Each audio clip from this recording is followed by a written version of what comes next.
भाजपा के शासन में पंडित दीनदयाल उपाध्याय के नाम को देश हित में उनके योगदान को लेकर राजनीतिक रूप से भुनाया जाता रहा है। पंडित दीनदयाल की तस्वीर और उनके नाम को सरकारी और जनकल्याणकारी योजनाओं के साथ जोड़कर खूब वाहवाही बटोरी जाती थी। लेकिन वही दीनदयाल अब अपने सम्मान को तरस रहे हैं। कुछ ऐसा ही नज़ारा जयपुर के सीएमएचओ कार्यालय में देखने को मिला। राजापार के सेठी कॉलोनी स्थित चीफ मेडिकल हेल्थ ऑफिसर के कार्यालय में पब्लिक टॉयलेट के पास रखे कबाड़ में पंडित दीनदयाल उपाध्याय से जुड़ी योजनाओं के प्रचार से जुड़े दस्तावेज धूल फांकते हुए नजर आए।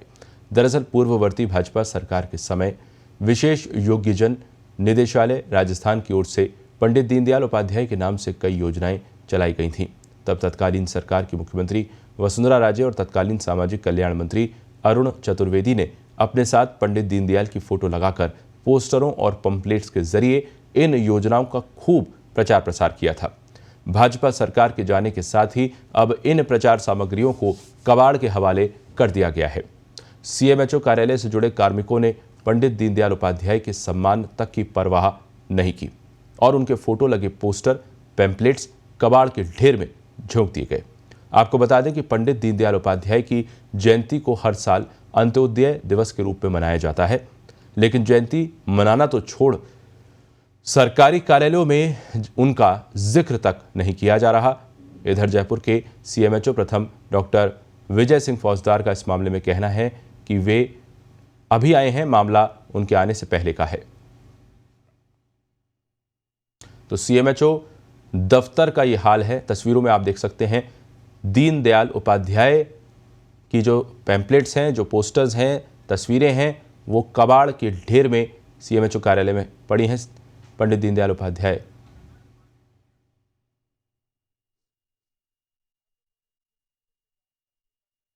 हमारे साथ हमारे सहयोगी हिमांशु जुड़ रहे हैं ज़्यादा चर्चा करने के लिए, ज़्यादा जानकारी देने के लिए इस खबर पर। हिमांशु, दीनदयाल उपाध्याय का सम्मान तो दूर की बात है, सीएमएचओ कार्यालय का तो ये हाल है कि यहाँ पर पोस्टर्स और जो तस्वीरें हैं दीनदयाल उपाध्याय की वो कबाड़ के ढेर में पड़ी हैं। क्या माना जाए इसे? देखिए, आज पंडित दीनदयाल उपाध्याय की जयंती है और जयपुर में जो धानक्या गांव है, यानी कि जयपुर के राजधानी से बात करें तो यहाँ से करीब 30 किलोमीटर दूर ये गांव है, जहां पर पंडित दीनदयाल उपाध्याय के नाम पर एक पूरा स्मारक उनका बनाया हुआ है और वहां पर उनकी जीवनी से जुड़े हुए जो तथ्य थे उनको देखते हुए भाजपा की सरकार ने उस गांव का नाम भी पंडित दीनदयाल उपाध्याय के नाम पर रख दिया। और जो भाजपा के लिहाज से ये आज की जो जयंती है ये काफी महत्वपूर्ण है। इस पर जब कांग्रेस की सरकार बनी और जब भाजपा की सरकार हटी तो पहले भी कई राजनीतिक विवाद सामने आए, लेकिन ये सबसे बड़ी बात यह है कि जो जयपुर का सीएमएचओ कार्यालय है, उस सीएमएचओ कार्यालय में जहां पर कबाड़ रखा हुआ है, उस कबाड़ के अंदर पंडित दीनदयाल उपाध्याय की लगी तस्वीरों से जुड़े हुए ऐसी सामग्री जो कभी भाजपा सरकार में, यानी कि जब 2016 के अंदर जब भाजपा की सरकार थी तो उनके नाम से कई योजनाएं आई थी और उनके प्रचार प्रसार करने के लिए सरकार ने अपनी राजनीति और को भुनाने के लिए इनके नाम से, यानी पंडित दीनदयाल उपाध्याय के नाम से कई योजनाओं को लागू किया था। और सरकार के जो ब्रोशर्स थे, जो पंपलेट्स थे, जो प्रचार के दस्तावेज थे, जो प्रचार की सामग्री थी, उसके ऊपर पंडित दीनदयाल उपाध्याय की फोटो लगा करके, और वह भी ऐसे लोगों के साथ जो उस समय तत्कालीन सामाजिक न्याय व अधिकारिता मंत्री थे और प्रदेश के मुख्यमंत्री तत्कालीन वसुंधरा राजे थी, उनके साथ लगा करके इनकी फोटो से प्रचार प्रसार किया जाता था। इनके किए गए जो सामाजिक उत्थान के कार्य हैं उनको याद करके भाजपा ने काफी राजनीति करी और आज भी जब प्रधानमंत्री नरेंद्र मोदी ने भी इनको लेकर के और इनके व्यक्तित्व को याद किया, तो ऐसे में कबाड़ के अंदर इनकी फोटो को फेंक देना और कबाड़ में ऐसी जगह पर रख देना, ये आज के दिन जब पूरा देश, यानी जहाँ जहाँ भाजपा की सरकार इनकी जयंती मना रही है और जयपुर में इनका इतना बड़ा नाम है और जयपुर में इनका स्थल बनाया हुआ है, इनका स्मारक बनाया हुआ है, इनके नाम से, इनकी यादों से जुड़ी हुई जो स्मारक है और जो जो इनकी यादों से जुड़ा हुआ एक पार्क बनाया हुआ है जिसमें इनके स्टेचूज बनाए गए हैं। तो ऐसे में ये एक बड़ा अपमान है। सीएमएचओ कार्यालय के अधिकारियों को ये पता नहीं है कि ये कब यहाँ पर ला के रख दी गई। ये हालांकि ये जो ब्रोशर्स है, पंपलेट्स है, ये दूसरे डिपार्टमेंट के हैं, लेकिन यहाँ पर क्यों आए और कौन ला करके रख दिया, तो ऐसे में सीएमएचओ कार्यालय के जो अधिकारी हैं उनको भी नहीं पता है कि ये कहाँ से आए हैं। और सबसे बड़ी बात यह है कि जयपुर में जो पंडित दीनदयाल का स्मारक बना हुआ है उस पर आज केंद्रीय मंत्री नितिन गडकरी इनके जन्मदिन पर इनकी यादों को संजोने के लिए खुद आ रहे हैं और भाजपा एक बड़ा कार्यक्रम वहां पर करने जा रही है। तो ऐसे में जब आज इनका जन्मदिन है और देश में इनका काफी योगदान रहा है, तो ऐसे मौके पर इनको इनकी तस्वीर को कचरे में डालकर के और इनकी यादों को बुलाना एक बड़ा अपमान है। बिल्कुल हिमांशु, लेकिन बड़ा सवाल हिमांशु ये है इन तस्वीरों के सामने आने के बाद कि आखिर दोषी किसको ठहराया जाए, क्योंकि सीएमएचओ कार्यालय का मामला है। क्या कांग्रेस सरकार को दोषी ठहराया जाए, क्या प्रशासन को दोषी ठहराया जाए, या सिर्फ विशुद्ध तौर पर एक तरह से राजनीति अब होती नजर आएगी, भाजपा कांग्रेस पर निशाना साधती नजर आएगी कि देखिए कांग्रेस की सरकार है और दीनदयाल उपाध्याय का ये हाल है। हिमांशु,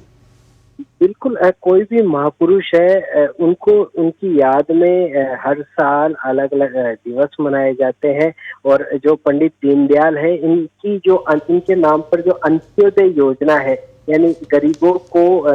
स्थान को लेकर जो योजना शुरू की गई थी, अंत्योदय योजना, वो पंडित दीनदयाल उपाध्याय के नाम पर शुरू की गई थी। तो ऐसे में जो देश भर में जिस महापुरुष के नाम पर ये योजना चल रही है, कम से कम सरकारें बदलती रहती है, लेकिन जो सरकार के कार्मिक है उन लोगों को ये ध्यान देना चाहिए कि कौन से महापुरुष का अपमान हो रहा है और कौन से महापुरुष का अपमान नहीं हो रहा। अगर किसी राजनेता का अगर ऐसा हाल होता तो शायद कहीं ना कहीं ये तस्वीरें जो है अब तक सोशल मीडिया पर वायरल हो जाती, लेकिन वहां पर जो कार्मिक है वह सरकार के कार्मिक है। उन्हें ये ध्यान देना चाहिए कि किस तरह एक महापुरुष का अपमान कर रहे हैं। महापुरुष जो है वह सबके लिए सम्मानीय है, वह किसी पार्टी, हालांकि उनका नाम देकर के राजनीति अपनी कर सकती है। जो अंबेडकर है जिन्होंने संविधान लिखा, उनके नाम से कोई पार्टी राजनीति कर सकती है। महात्मा गांधी जो है वो भी महापुरुष है, उनके नाम से कोई राजनीति कर सकता है। ऐसे ही पंडित दीनदयाल के नाम से भी कोई पार्टी राजनीति कर सकती है, लेकिन ये महापुरुष है और इनका योगदान जो है सामाजिक उत्थान के लिए रहा है। तो ऐसे में जो पार्टियां अगर जब सरकार रहती है तो इनके नाम से कोई योजनाएं लेकर के आती है और इनके किए गए कार्यों को याद करती है, तो ऐसे में इस तरह का अपमान नहीं करना चाहिए। अगर इस तरह का अपमान जो करते हैं तो जहाँ पर इनकी जिम्मेदारी दी गई है, जो वहाँ पर सरकारी कारिंदे जो कार्यरत है, वो सरकारें बदलने के साथ कारिंदों को कम से कम अपना जो कर्तव्य है वह निभाना चाहिए। उनको समझना चाहिए कि क्यों हम किसी महापुरुष के साथ ऐसा अपमान करें या क्यों किसी महापुरुष की ऐसी अपमानित करके और जगह जगह उनको जो है उनकी तस्वीरों को कबाड़ में रख दें। तो इन सबको जो जिम्मेदार अधिकारी है उन पर कार्रवाई होनी चाहिए। और ये भी जो तस्वीरें आपको नजर आ रही है, ये ऐसी जगह पर रखी गई है जहां पर पब्लिक टॉयलेट, यानी बिल्कुल पब्लिक टॉयलेट के पास में रखी गई है। तो ऐसे में एक महापुरुष जिसने देश के लिए इतना योगदान दिया, जिसने देश में सामाजिक उत्थान के लिए कार्य किया और देश में एक अलग से क्रांति लाई, तो ऐसे महापुरुष का अपमान आखिर क्यों हो रहा है? क्यों जो कार्मिक उन पर जो जिम्मेदार अधिकारी है, जिनके पास सफाई की व्यवस्था है या फिर जो स्टोर के कार्मिक है जिनको ये सब दिख रहा है, या जो वहाँ पर जिम्मेदार अधिकारी है, उन सबको ये सोचना चाहिए कि आखिर सरकारें तो बदलती रहती है, लेकिन जो महापुरुषों का बलिदान है, जो उनके जीवन के दिए गए जो योगदान है, उनको आखिर ऐसे अपमानित नहीं किया जाना चाहिए। जी, धन्यवाद हिमांशु आपका तमाम जानकारी देने के लिए।